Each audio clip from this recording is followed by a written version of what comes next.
चलिए देखते हैं उत्तर प्रदेश की 25 फटाफट बड़ी खबर को, लेकिन उससे पहले चैनल को सब्सक्राइब जरूर करें।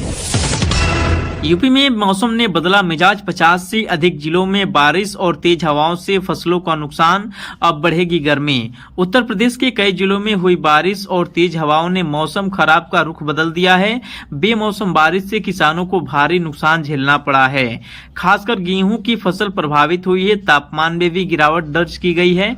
बांदा और नजीबाबाद में रात ठंडी रही, जबकि कई जगहों पर तापमान भी कम रहा। हालांकि मौसम विभाग के अनुसार अब राहत मिलने वाली है। शुक्रवार से मौसम साफ होने लगेगा और आने वाले दिनों में तापमान तेजी से बढ़ेगा, जिससे गर्मी का असर फिर से देखने को मिलेगा। सोने चांदी की कीमतों में आज बड़ी गिरावट। जानिए उत्तर प्रदेश के ताजा रेट।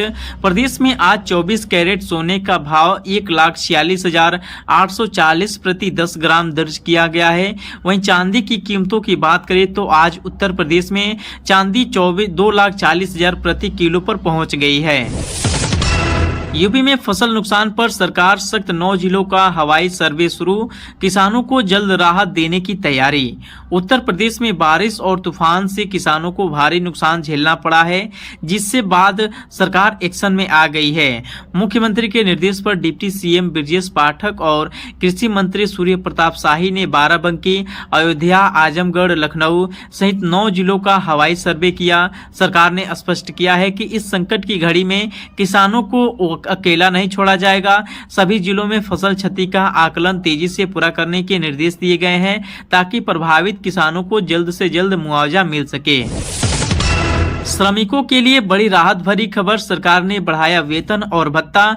उत्तर प्रदेश के श्रमिकों को बड़ा फायदा मिलने वाला है। राज्य सरकार ने 1 अप्रैल 2026 से नई मजदूरी दरें लागू कर दी हैं, जो 30 सितंबर तक प्रभावी रहेंगी। साथ ही महंगाई भत्ते में भी बढ़ोतरी की गई है। इस फैसले का लाभ उद्योग, पेट्रोल पंप, मिठाई की दुकानों, saloon, beauty parlour, call centre और निजी अस्पतालें समेत 74 के रोजगारों में तरह के काम करने वाले श्रमिकों को मिलेगा। सरकार का कहना है कि यह कदम श्रमिकों की आर्थिक स्थिति को मजबूत करने और बढ़ती महंगाई से राहत देने के उद्देश्य से उठाया गया है। 10वीं पास युवाओं के लिए शानदार मौका। सीआरपीएफ में कांस्टेबल पदों पर निकली बड़ी भर्ती। सीआरपीएफ ने कांस्टेबल, टेक्निकल और ट्रेड्समैन के कुल 9,195 पदों के लिए आधिकारिक नोटिफिकेशन जारी कर दिया है। इच्छुक उम्मीदवार सीआरपीएफ की आधिकारिक वेबसाइट पर जाकर आवेदन कर सकते हैं। इस भर्ती के तहत ड्राइवर, कुक, मोची, बढ़ई, दर्जी और सफाई कर्मचारी जैसे विभिन्न ट्रेडों पद भरे जाएंगे। इस प्रक्रिया में पुरुष, महिला दोनों अभ्यर्थियों को अवसर दिया गया है। कुल 9,195 पदों में से 9,116 पद पुरुषों के लिए, जबकि 79 पद महिलाओं के लिए निर्धारित किया गया है। छात्रों के लिए अहम सूचना। यूपी पॉलिटेक्निक के आवेदन शुरू हो गए हैं। यूपी पॉलिटेक्निक 2026 में दाखिले के लिए प्रक्रिया अब चालू कर दी गई है। संयुक्त प्रवेश परीक्षा परिषद उत्तर प्रदेश ने ऑनलाइन फॉर्म जारी कर दिए हैं। इच्छुक अभ्यर्थी 30 अप्रैल 2026 तक आधिकारिक वेबसाइट पर जाकर आवेदन कर सकते हैं। प्रवेश परीक्षा 15 से 22 मई के बीच कंप्यूटर आधारित सीबीटी मोड में आयोजित होगी, जबकि परिणाम 30 मई को घोषित किया जाएगा। इसके बाद 5 जून से काउंसलिंग की प्रक्रिया शुरू होगी और नया शैक्षणिक सत्र 1 अगस्त से आरंभ होगा। यात्रा होगी सुगम और बरेली, दिल्ली, लखनऊ रूट पर ट्रेनों की स्पीड बढ़ेगी। रेलवे के 2026-27 के बजट में ट्रैक नवीनीकरण और मंजूरी देते हुए करोड़ों रुपए का प्रावधान किया गया है। इसमें उत्तर रेलवे के मुरादाबाद मंडल में 50 करोड़ से ज्यादा की लागत से होने वाले ट्रैक सुधार कार्य भी शामिल हैं। इससे इस रूट पर ट्रेनों की रफ्तार तेज होगी और सफर ज्यादा सुरक्षित और आरामदायक बनेगा। यूपी में स्मार्ट मीटर में बड़ी गड़बड़ी सामने आई है। चेक मीटर ने बढ़े हुए बिल का सच उजागर किया। उत्तर प्रदेश के बस्ती जिले में बिजली विभाग द्वारा लगाए जा रहे स्मार्ट मीटर में खामी पकड़ी गई है। चेक मीटर लगाने पर पता चला कि स्मार्ट मीटर सामान्य से ज्यादा तेजी से चल रहा है। जांच के बाद जीएमटी ने अपनी रिपोर्ट एसडीओ मीटर को सौंप दी है। अधिशासी अभियंता विद्युत परीक्षण खंड बस्ती पराग भारद्वाज के अनुसार यदि किसी मीटर के तेज चलने की शिकायत मिलती है तो कनेक्शन पर चेक मीटर लगाया जाता है। अगर जांच में स्मार्ट मीटर तेज पाया जाता है तो उसे बदल जाएगा और बिलिंग चेक मीटर के आधार पर ही की जाएगी। महिलाओं की भागीदारी से लोकतंत्र और मजबूत होगा। प्रधानमंत्री नरेंद्र मोदी ने कहा कि नारी शक्ति की सक्रिय हिस्सेदारी लोकतंत्र को सशक्त बनाती है। नारी शक्ति वंदन अधिनियम के समर्थन में जारी अपने वीडियो संदेश में उन्होंने बताया कि विधायी संस्थाओं में महिलाओं को 33% आरक्षण देना समय की जरूरत है। इससे लोकसभा और विधानसभाओं में उनकी भागीदारी बढ़ेगी और शासन अधिक समावेशी व प्रभावी बनेगा। उन्होंने कहा कि देश की आधी आबादी महिलाएं हैं, जिनका योगदान विकास में बेहद महत्वपूर्ण है।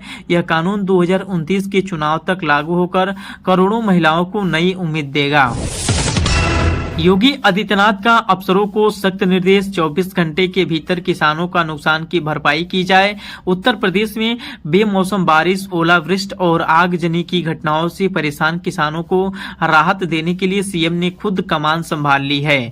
बुधवार सुबह हुई उच्च स्तरीय समीक्षा बैठक में उन्होंने अधिकारियों से साफ कहा कि आपदा प्रभावित किसानों को 24 घंटे के अंदर मुआवजा राशि उपलब्ध कराई जाए। साथ ही चेतावनी दी जाए कि इस काम में किसी भी तरह की देरी या लापरवाही बिल्कुल स्वीकार नहीं की जाएगी।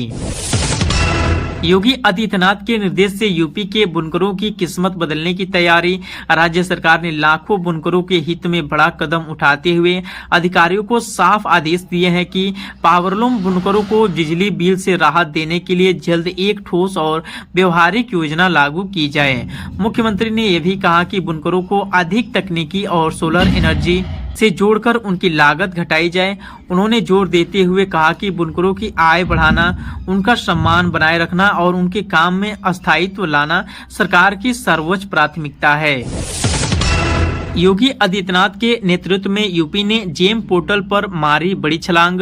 22,337 करोड़ की रिकॉर्ड खरीद के साथ देश में बना नंबर 1 सरकारी ई मार्केट प्लेस जेम पर उत्तर प्रदेश ने वित्तीय वर्ष 2025-26 में शानदार प्रदर्शन करते हुए शीर्ष स्थान हासिल किए।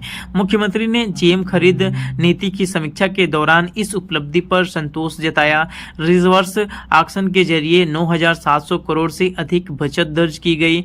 वहीं एमएसएमई की भागीदारी बढ़कर 55% तक पहुंच गई है।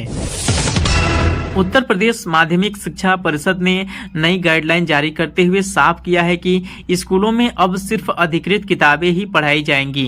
शैक्षिक सत्र 2026-27 के लिए जारी निर्देशों में सचिव भागवती सिंह ने प्रदेश के सभी जिला विद्यालय निरीक्षकों और संयुक्त शिक्षा निदेशकों को पत्र भेजकर कहा कि परिषद द्वारा अनुमोदित पाठ्य पुस्तकों के अलावा अन्य किताबों का उपयोग न किया जाए। केशोलाल के खिलाफ आय से अधिक संपत्ति का बड़ा मामला सामने आया है। वाणिज्य कर विभाग के रिटायर्ड एडिशनल कमिश्नर के पास विजिलेंस जांच में 100 करोड़ से ज्यादा की संपत्ति मिलने का खुलासा हुआ है। इसके बाद कानपुर विजिलेंस सेक्टर ने उनके खिलाफ भ्रष्टाचार निवारण अधिनियम के तहत मामला दर्ज कर आगे की कार्रवाई शुरू कर दी है।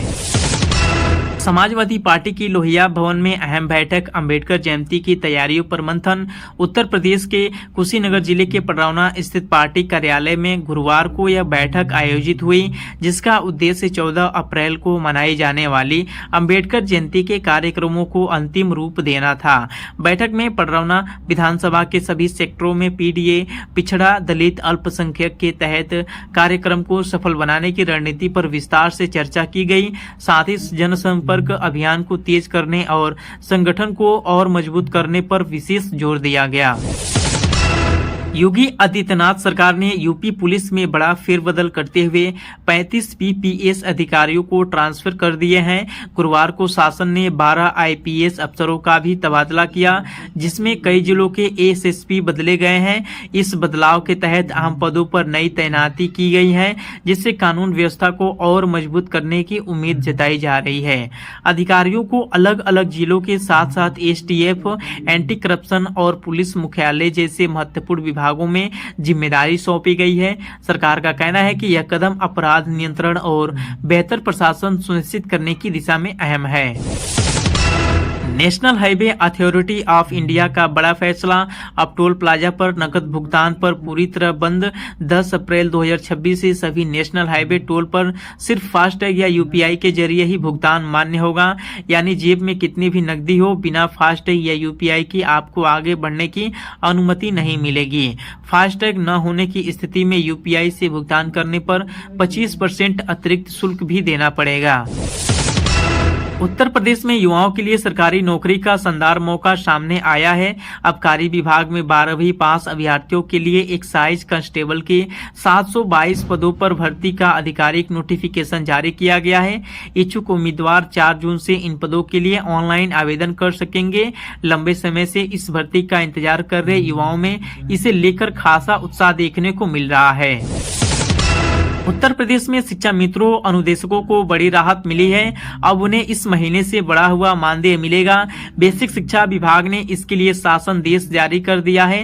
शिक्षा मित्रों का मानदेय 10,000 से बढ़कर 18,000 कर दिया गया है, जबकि असंकालिक अनुदेशकों को अब 9,000 की जगह 17,000 मिलेंगे। इस फैसले को पहले ही कैबिनेट की मंजूरी मिल चुकी थी और अब इसे लागू कर दिया गया है, जिससे इसी महीने से बढ़ी हुई सैलरी का लाभ मिलने लगेगा।